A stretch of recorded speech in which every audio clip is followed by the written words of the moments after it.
بسم اللہ الرحمن الرحیم۔ ہم نے جو سیریز شروع کی تھی سلطان صلاح الدین ایوبی کے اوپر، اس کی آج 5ویں ویڈیو ہے۔ ہمارا جو ٹاپک چل رہا تھا وہ سلطنت عثمانیہ کے بانی عثمان کے بارے میں چل رہا تھا۔ آج ہم پڑھیں گے اس کی وعدے کی پابندی اور فتوحات میں جو صرف اللہ تعالیٰ کی رضا کے لیے انہوں نے حاصل کی تھی۔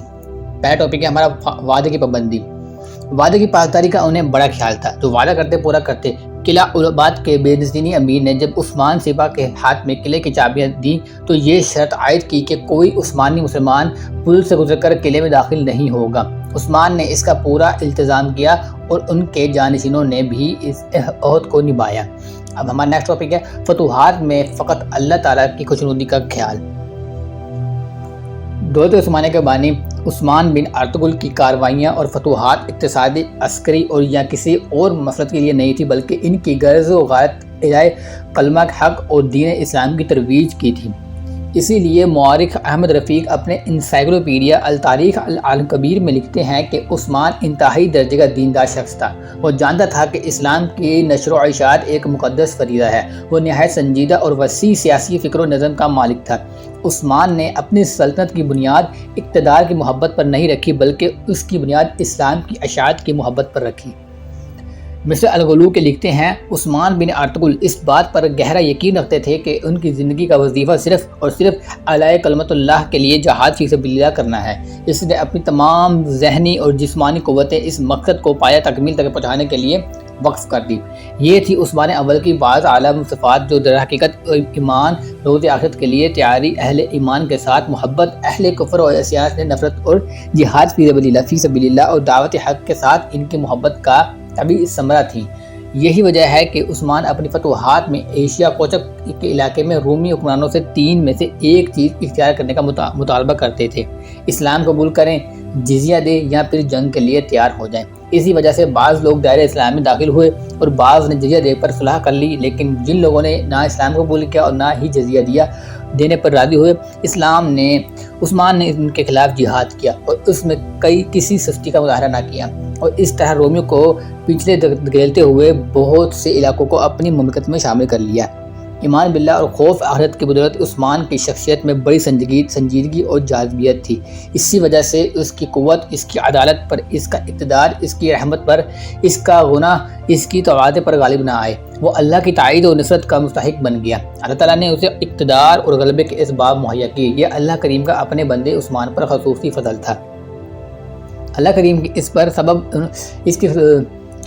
کریم کی اس پر خصوصی نگاہ تھی کہ اس پر توفیق کا دروازہ کھول دیا اور اس کے بلند مقاصد اور اہداف کو پورا کر دیا۔ دعوت الہی اللہ کی محبت کے سبب انہوں نے بڑے کارنامے سر انجام دیے۔ انہوں نے اپنی تلوار خارہ شگاف کے ذریعے جہاں عظیم فتوحات حاصل کی، وہاں ایمان اور حسن کردار کے ذریعے دلوں کو مسخر کیا۔ جب بھی کسی قوم پر غلبہ حاصل ہوا، اسے حق اور ایمان باللہ کی دعوت ضرور دی۔ وہ اپنی سلطنت کے تمام علاقوں اور شہروں میں اصلاحی کاموں میں کے حریص تھے۔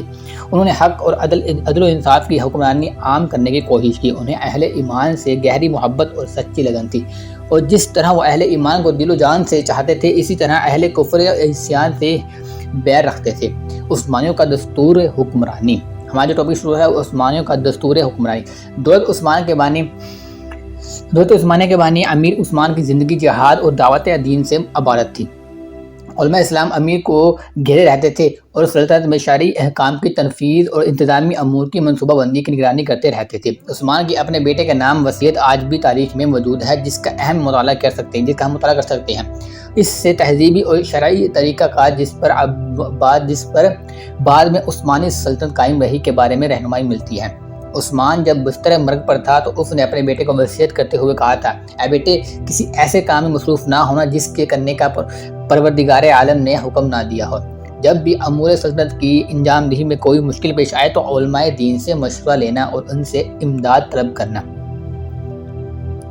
اے بیٹے، فرمانبردار لوگوں کو اعزاز سے نوازنا، فوجوں پر انعام و اکرام کرنا، کہیں سپاہ اور دولت کی وجہ سے شیطان تمہیں دھوکے میں نہ ڈال دے، اہل شریعت سے دور ہونے سے احتراز کرنا۔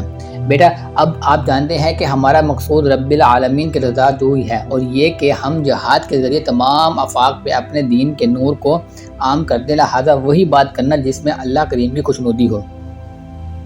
بیٹے، ہم وہ لوگ نہیں جو کشور و کشائی اور لوگوں کو غلام بنانے کے لیے جنگ کرتے ہیں۔ ہم نے زندہ رہنا ہے تو اسلام کی خاطر اور مرنا ہے تو بھی اسلام کی خاطر، اور یہ ہے وہ چیز میرے بیٹے جس کا تو اہل ہے۔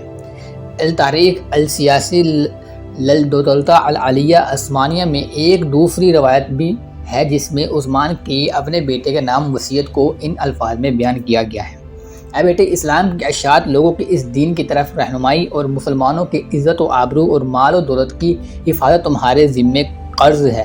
اللہ تعالیٰ کے حضور تمہیں اس بارے میں جواب دہ ہونا ہے۔ اور کتاب مؤسسات عثمان میں اس وصیت کو قدر مختلف الفاظ میں بیان کیا گیا ہے۔ عثمان اپنے بیٹے اور خان کو وصیت کرتے ہوئے کہتے ہیں: اے بیٹے، میں اپنے رب کی بارگاہ میں جا رہا ہوں۔ مجھے آپ پر فخر ہے کہ آپ رعایا کے ساتھ عدل کریں گے اور رائے خدا میں دین اسلام کی اشاعت کے لیے جہاد کریں گے۔ اے بیٹے، میں وصیت کرتا ہوں ہمیشہ علماء امت کا خیال رکھنا، ان کی عزت و تکریم میں کوئی فرق نہ آنے دینا، ان کے مشوروں پر عمل کرنا کیونکہ وہ بھلائی ہی کا حکم دیتے ہیں۔ اے میرے لخت جگر، ایسا کام نہ کرنا جس میں اللہ تعالیٰ کی رضا نہ ہو۔ اگر کوئی مشکل پیش آئے تو علماء شریعت سے پوچھنا، وہ یقیناً بھلائی کی طرف آپ کی رہنمائی کریں گے۔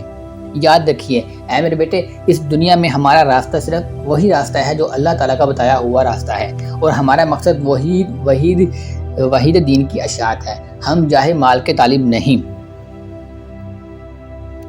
اور التاریخ العثمانی المسہور میں اس وصیت کی ایک اور عبارت بھی منقول ہے۔ عثمان اور خان سے کہتا ہے: بیٹوں اور دوستوں کو میری وصیت جہاد فی سبیل اللہ کے تسلسل کو قائم رکھتے ہوئے دین اسلام کو ہمیشہ سربلند رکھنا، مکمل ترین جہاد کے ذریعے اسلام کے مقصد جھنڈے کو تھامے رکھنا، ہمیشہ اسلام کے قائم رہنا، کیونکہ اللہ تعالیٰ نے مجھے جیسے ایک کمزور بندے سے شہروں کو فتح کرنے کی قیمت لی ہے، جہاد فی سبیل اللہ کے ذریعے کلمہ توحید کو اقصائے عالم میں پہنچا دوں۔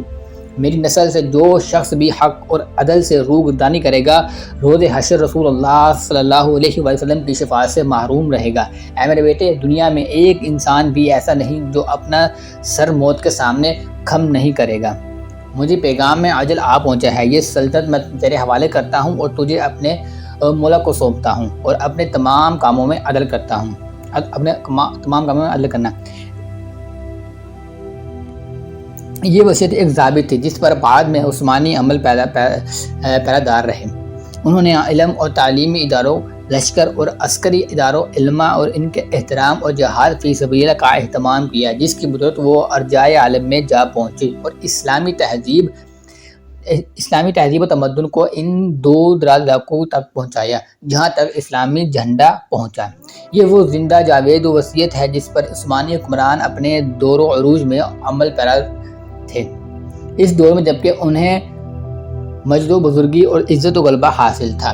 عثمان اول جب دولت عثمانیہ کو چھوڑ کر واصل بحق ہوئے تو اس کا رقبہ 16,000 مربع کلومیٹر تھا۔ وہ اپنی نوزائیدہ مملکت کے لیے بحر معرج تک راستہ بنانے میں کامیاب ہوئے، اور اس دور کے دو اہم شہر ازنیق اور بورسا جو بیزنطینی سلطنت میں بڑی اہمیت کے حامل سمجھے جاتے تھے، فتح ہوئے۔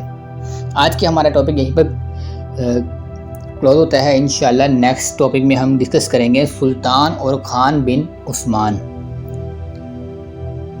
اللہ حافظ۔